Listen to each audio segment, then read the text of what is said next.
Welcome, everybody, coming live from Doola HQ here in New York City.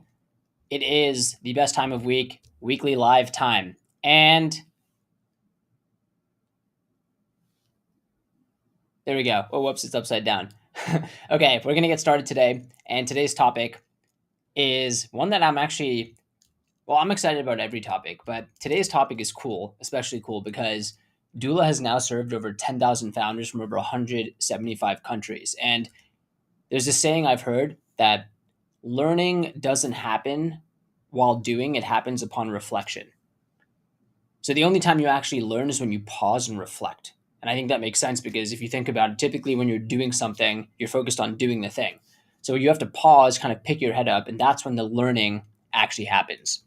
So, with that, what I want to cover today is common threads we've noticed across serving 10,000 founders on 175 countries. So, what I'm going to do is we actually did some research here and we pulled together 7 common threads that I want to talk through that we've learned about founders that we've worked with.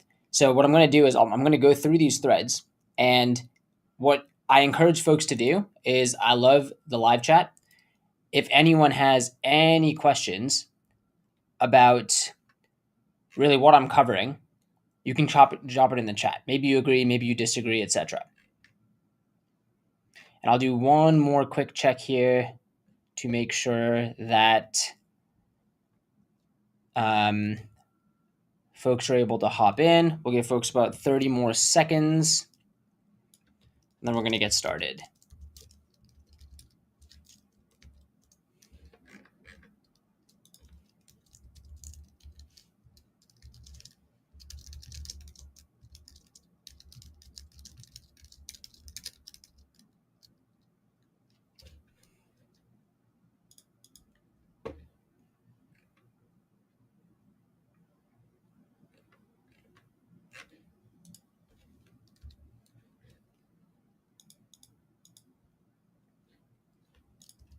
Okay, let's get started. Number 1, common thread number 1. Most founders do not have a formal business background. So you might think I need to get an MBA, or I need to have studied business or started a business before to start a business, but that also doesn't make sense because there's a first for everything. But most people and everyone at some point is a first-time founder. So that was one surprising thing we noticed, is that the majority of folks, they didn't have a formal business background. It is a limiting belief that you need to go to business school, for example, to learn how to start a business. And my biggest takeaway there, and what I'm going to try to do for each of these lessons is actually tied towards my personal journey as well. I actually did think, and I did study business undergrad, but the truth is, you learn about concepts and theory, they try to make it practical. But the truth is, you learn the most about business by doing business. So I learned more about business from actually trying to build than what you'd learn in the classroom. Now, it doesn't mean the classroom can't be helpful, but if you don't take what you've done in the classroom and apply it to the real world, you're not learning. You're just consuming information. You're not really changing your behavior or taking action. So I really do believe you do not have to have a formal business background to learn. And a lot of the entrepreneurs I meet, they didn't have experience. They just took action. And from taking action, they failed many times, but they failed more times than most people try. So you see them succeeding, but behind that, they failed more times than most people have tried. So that's number 1. Most people do not have a formal business background. Number 2, this one's cool. They started selling before they actually had a business. And there's a line I love here. I forget where I heard it. Make what you can sell. Don't sell what you can make. So I'll say that one more time. Make what you can sell. Don't sell what you can make. And this is a way to describe one of the biggest problems for folks creating a business, which is a solution in search of a problem. You might have built a solution, you might have made something, and then you're trying to sell it. But if it doesn't solve an actual problem, you're in trouble. If it doesn't solve an actual problem, it's not going to be something someone's going to buy. So I like that line of make what you can sell, don't sell what you can make, because if you're actually able to sell something before you have the full product, again, you should be able to deliver on it, but behind the scenes, it might be held together by duct tape or cobbled together, or it's completely manual, but that's okay. You're still delivering the service or outcome. You validated that someone actually wants the solution you've built. And oftentimes, and this is where, hey, this actually might not benefit doula per se. You don't need to form an LLC to go do that. You can go talk to someone and say, hey, are you interested? Are you going to sign the contract? You could even technically collect the payment via cash or to your personal bank account, even though it's good to have a business bank account. You should set that up. But the point here is that it's another limiting belief that, oh, I need to build the product in full. And by build, I don't mean not be able to deliver on it, because then you're selling snake oil, but be able to actually fulfill it. You can pitch the concept or sell the idea. Maybe it's a letter of intent. Maybe you get the contract signed, but then you can figure out the automation after. So a huge mistake that people make, and I've made this too, is that you try to go to the duct tape to steel version too quickly. Meaning, imagine your final product after 10 years of building. It's perfect. It's titanium. It's like a Lamborghini. But your starting product is held together. It's like a skateboard with broken wheels. It's duct taped together. Too many people think I need to get to the Lamborghini, but there's someone out there who wants to get from A to B, and the skateboard with the duct tape wheels is going to actually be a better solution than walking. So like, you want to find that person who's in such a pain that they need to get from A to B in this example, that they're willing to buy that skateboard with the broken wheels. They don't need the Lamborghini, but for that initial segment, that skateboard with the broken wheels. So I'll summarize those three analogies: duct tape versus steel. You don't need to start with steel. Sell the duct tape. For someone starting, they're going to want that duct tape. Number two is sell before you make. So make what you can sell, don't sell what you can make. And then number three is this idea that you can sell before you actually have the business. Don't let that be a blocker. And I'll share one quick story here. When starting Doula, we actually, for the first, I don't know how many, I don't remember the exact number of formations it was, but the entire process to start was completely manual. I used to block an hour or two at the end of every single day. And that hour or two quickly expanded to several hours where I would go through, and our entire back end was Airtable. That's where we tracked orders and kept track of everything. And I would go through and just look at every new order coming in, and I would send emails to customers if need be. I would download docs from the state. I would put them in Google Drive folders, send personal emails through Superhuman. I would then fill out EINs or SS4 forms to send EINs manually. I would then fax them manually to the IRS. It was completely manual. And eventually, as that time started to take more and more time, we started to automate. So the point here is that, and this is actually a good segue to number three, common thread number three, they dreamt of automation, but were drowning in manual work.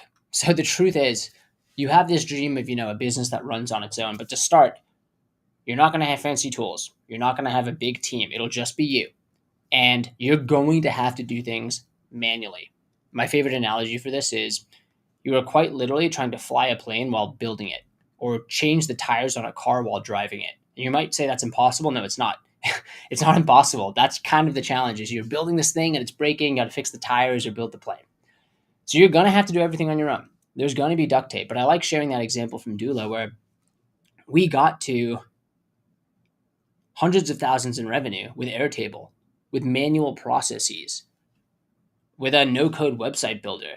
There's so many things where you actually don't need to even write a line of code, and you can validate a problem or issue. Now, and with tools today, with vibe coding tools, you can do this even easier.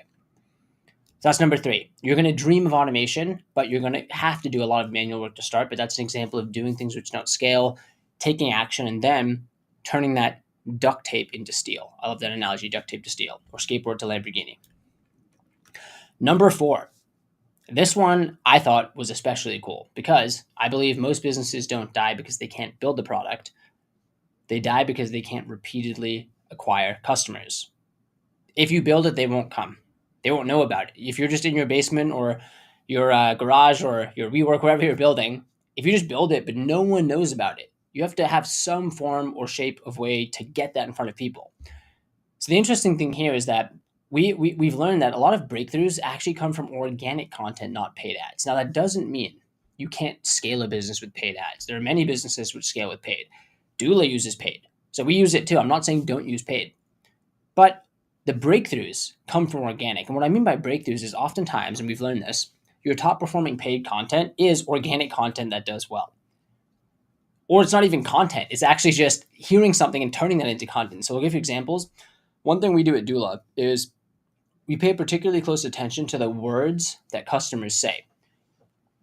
That could be, they might describe information. I'll give you an actual one. A customer said, They found migraine inducing information on Google. I love that line. Another customer, or this isn't even a customer, we just saw this. Someone said, they form your LLC and then throw you to the wolves with a checklist of things to do. That is such visual graphic language, but you can then use those lines and then use them in sales calls or turn them into ads. We take Trustpilot reviews. You can take that copy and turn them into testimonials too. So there are things you can do here. And oftentimes, if you have that story that can captivate someone, and look, organic content's free to test too. This is what's so cool about Instagram or TikTok or Twitter. It's free to post this content and test. So you can test organically without spending a dollar which message resonates. And I'm not talking about resonating in terms of going viral. Let's say you're actually posting one post a day on these platforms during a testing period of 30 days. You're going to get data. You're going to see which posts or which hook resonate more. And then you know what you can do? The 80% that didn't work, chop that. The 20% that did, now you can maybe put some paid ad spend behind it because you know it stops people scroll. You know it captivates. And then you experiment again with that next 80%. So something I like to think is that there's marketing everywhere. You can listen from your customers. You can see what other people are saying. You can look at the negative reviews your competitors might be getting as well. All of that is an opportunity for you to solve that problem. But the organic content is oftentimes such a great way to figure out what to do for paid. So that's number 4, breakthroughs coming from organic versus paid. Number 5, the biggest fear folks have, and this was actually a bit ironic when we started, but it was so clear in hindsight. Compliance and IRS fear was the biggest form of anxiety. And I'll tell you the story of when this hit us on the head. You would think that when you're starting a business, it's linear. What should my domain be? What state should I form in? What should I name the LLC? Should I do an LLC or a C Corp? Okay, what about an EIN? And sort of working down the journey in a linear fashion. What we realized, though, is that a lot of entrepreneurs actually, the journey was backwards in the sense that the first questions they had were about taxes and how to stay compliant. And what do you do in terms of IRS filings? And that was huge because we realized a lot of options in the space were so focused on the formation piece, but they didn't have a solution or the education on taxes and staying compliant. So that's why we actually decided to bundle in business tax filings. And now we have bookkeeping too. But we realized the journey is actually backwards. The buyer journey, where the biggest anxiety and fear. Yes, the journey happens in this order, but mentally, the biggest anxiety and fear is coming in the other direction. So we realized if you can actually address that pain point up front, then you still have to explain and take people through this beginning journey, but you've squashed the biggest objection up front, or you've showed them, hey, I can actually take care of you and you can stay compliant. So that's the thing. I think one of the things which sucks, but this is what we're trying to overcome, is that many people don't start because of fear of failure. And this fear that, oh, because I don't know it, I'm not cut out for it. I actually met this creator who said they were starting a business, and they said, I've been out of school for some time, so I'm rusty. And I said, hey, you don't need to be rusty. You don't even need to know these things. This is why we exist. This is why you should just focus on talking to users or building your product or your course, wherever it is, and let someone else who's done it for over 10,000 founders handle it. But that showed me that people have this notion that they need to know it or they can't start the business. Look, I'll tell you the truth. I didn't even know what an LLC was before starting Doola. I'm dead serious. I share this story now, but when I lived in San Francisco, my commute to work was I would bike down from the Painted Ladies, then on Market Street, I would pass Uber, Twitter, take a right on Second, past LinkedIn. Then on Brandon Street, where I worked, there was Dropbox, and then Airbnb and Pinterest. I didn't know what an LLC was. I didn't know what bootstrapping was. I thought the only way to start a business was a Delaware C Corp and raising venture capital. So I've learned along the way too. I'm sharing that candidly. So you don't need to know what bookkeeping or accounting is. You don't need to. You need to know someone who knows how to do those things, but you personally don't need to know how to do those things. You shouldn't let that stop you from starting. That is a limiting belief. So we want to fix that. We want to make it so click button easy that you don't even need to know those things, but you can trust we can take it off your plate. So that's number 5. Compliance and IRS fear actually being the biggest anxiety, not my domain or what state to form. And don't get me wrong, people want to get that right. Those are type 1 decisions, meaning once you go through the door, it's very hard to come back out, versus type 2 of, hey, I can, change the color of a button and change it back. So you want to take every step seriously. But we realized it's fear and IRS compliance that was the biggest obstacle mentally for many folks, and still is for getting started. Number 6. This one kind of ties to the story I was telling about me in San Francisco. A lot of these founders we work with, they're not trying to build a unicorn. They're not trying to build $1 billion business. They want freedom. They want financial freedom. That could be as little as $100 extra per month. That's an extra dinner, or maybe a couple thousand, which is maybe extra vacations. And I shared this myself. I didn't know what an LLC was or bootstrapping was, but most of the world is not trying to build the next Airbnb or Pinterest or Dropbox or LinkedIn or Uber or Twitter. That's completely okay. Most people are trying to build something which gives them financial freedom or financial flexibility. And that could be as little as an extra $100 a month or 1,000 or 10K, whatever the number is. And that to me is what makes working on Doola so meaningful, because you don't need to actually have the next Dropbox or Pinterest or Airbnb come through. We can have such a big impact by enabling and allowing someone for $329 a month to handle all of the back office so they can focus on making several $100s or $1,000 per month without having to stress or think about the back office. And we get to be a part of every one of those founders' journeys. So that never gets old. Seriously, it hasn't gotten old yet. I don't think it ever will, because you get to enable someone who can then have this business which allows them to maybe shift to a job they enjoy more, a full-time job, or move abroad, or pay off debt, or just better support their family, or get better gifts. I don't know, whatever it might be, whatever your cup of tea is, we can enable that. And I think that's really powerful.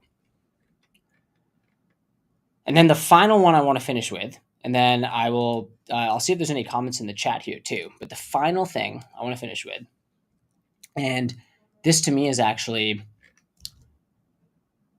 the biggest obstacle. And I want to talk about this. I'm going to go on a bit of a rant. Is this "am I legit" question? Imposter syndrome. So let's talk about imposter syndrome.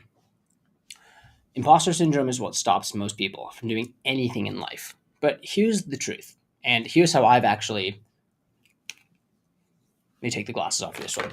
Here's how I've cracked imposter syndrome. Imposter syndrome only happens if you feel like you are doing something or talking about something which you yourself can't back up with proof. So I'll say that one more time. It only happens if you are doing or saying something where you internally can't back it up with proof. So let me give an example. Very simple example. Let's say you say, "I'm a skier." Why do you say you're a skier? How do you identify as a skier? Well, you know in your head, every year you go skiing, or maybe 15 times a year you go skiing. So you've taken this action, you've had this bucket, you filled it up with drops or actions, so you can say, "I'm a skier." Okay, let's do another one. I like to read. I'm a reader. I'm an avid book reader. Okay, why do I say that? Because I have a Kindle in my pocket, I have a Kindle on my bed, I'm reading a book right now. So I know in my head I read. I read almost every day. I'm reading every week. I'm reading a lot of books every year. So I'm an avid reader. Again, you've taken the actions, you have the proof, so you say it. Now, I don't ski. So when I said I'm a skier, I actually felt imposter syndrome because I probably go once every 2 years. So I know how to ski.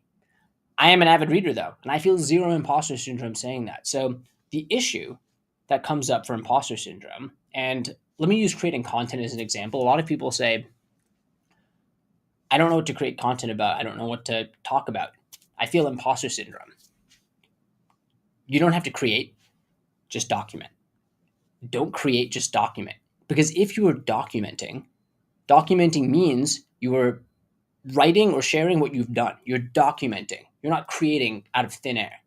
So I love that mental shift, because the easiest way to get rid of imposter syndrome is to just talk about what you are doing. And then there's this question that people have of, "but no one's going to care about that." That is such BS. And I'll tell you why. No two journeys are the same. There are tons of people who teach you how to start a business, tons of people who have education, but you resonate with them individually in their story. They might be teaching the same content, but how many meditation apps are there? How many different podcasts are there? You like them because of the guests and the hosts. So the same thing here. No matter where you are in a business, and let's just use a simple scale of 0 to 100 in terms of revenue. And I won't even make it millions. I'll make it thousands of dollars, right? So let's say your business is at 0 or 1 or 2 all the way up to $100,000 in revenue per month. If you were, let's say you're at 7, your business is doing $7,000 in revenue a month. You're at 7 out of 100. Your experience is going to be more valuable than the person at 50 or 100, because for the person who's at 0, and most people are at 0 because they're on the fence of starting, you were closer to them. Versus the person who's at 50 or 100, they're so out of reach, it seems too far away. So you actually, your content, even if you're at 1, If you're at 1, it actually resonates more than the person at 7 because you're more relatable and closer to that person. So you don't have to create content for that full 0 to 100. You're creating content for the people right around where you are. And anyone below you, quote unquote, even though it's not a competition, because I personally learn from people who are at higher levels of the scale or below. So you don't have to, and this was a huge mental shift for me, you don't have to build or create content for everyone. No, there's going to be people in your exact bucket. If you don't believe there's people in your exact bucket, there are over 8 billion people on Earth. There's going to be someone in your bucket. There will. And with the internet too, it's easier than ever for anyone, no matter the time zone, to find you. And I kid you not, I just thought of this right now. I got a DM today. I'm going to read this one out loud. I got a DM from someone. They followed the Doola HQ account, and I'm going to read this out loud here. I sent them a message saying, hey, Arjun here, Doola CEO and founder, saw you followed us and wanted to reach out personally to intro myself, and I have to ask what inspired the follow. And here's what they said. Hey, Arjun, new Doola customer here. They said their LLC, it's in Wyoming.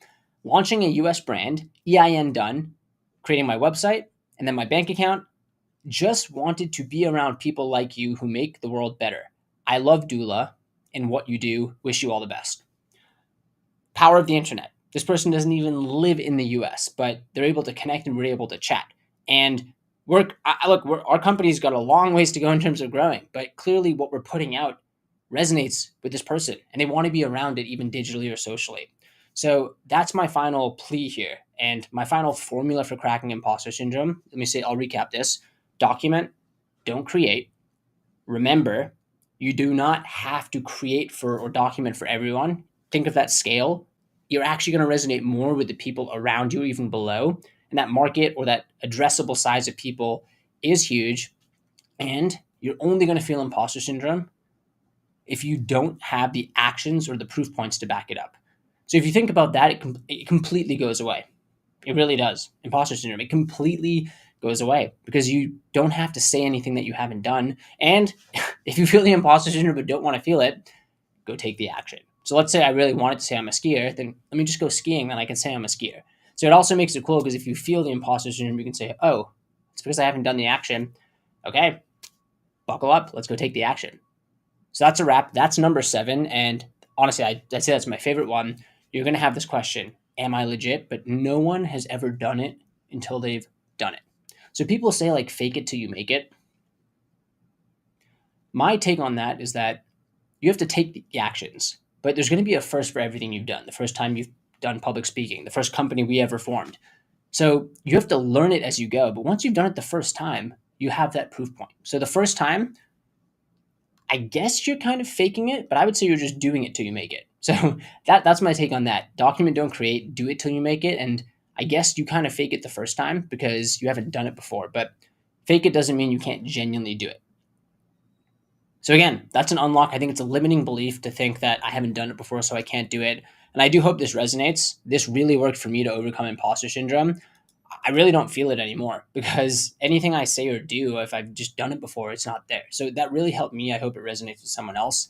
And if you're also feeling imposter syndrome, maybe you have a specific situation, I'm available on social. I love chatting with business owners or non-business owners about this. So you can always message me there too.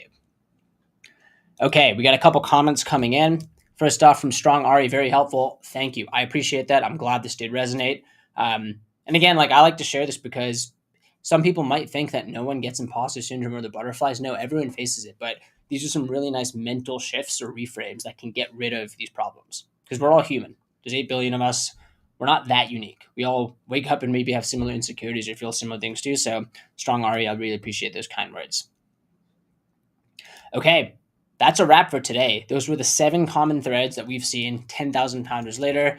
Let me just recap them very quickly. Number 1, most founders do not have any formal business background. Number 2, they started selling before they actually formed their business. Number 3, they dreamed of automation, but they started with a ton of manual work, do things which don't scale. Number 4, big breakthroughs came from organic ads, not just paid. And oftentimes organic can lead to the winning paid.